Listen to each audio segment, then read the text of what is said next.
t'hem demanat per l'espai del vi català que facis una activitat amb xarel·lo. I ho hem fet a posta, no? Quants xarel·los tens?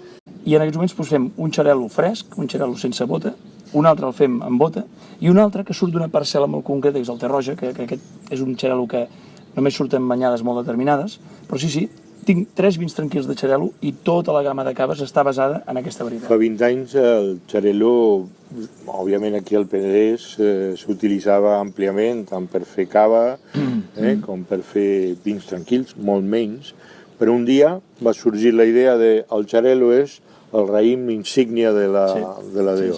Ha estat un encert, això?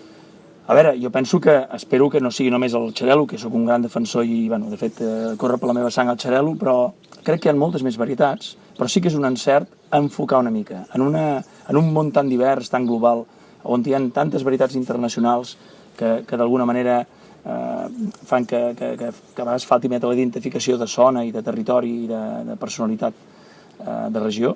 Doncs el xarel·lo és una varietat, un raïm que ens dona un vi característic, que té unes mancances i unes virtuts com totes les varietats, però que crec que és un encert, jo diria que és un encert que almenys podem focalitzar en una varietat.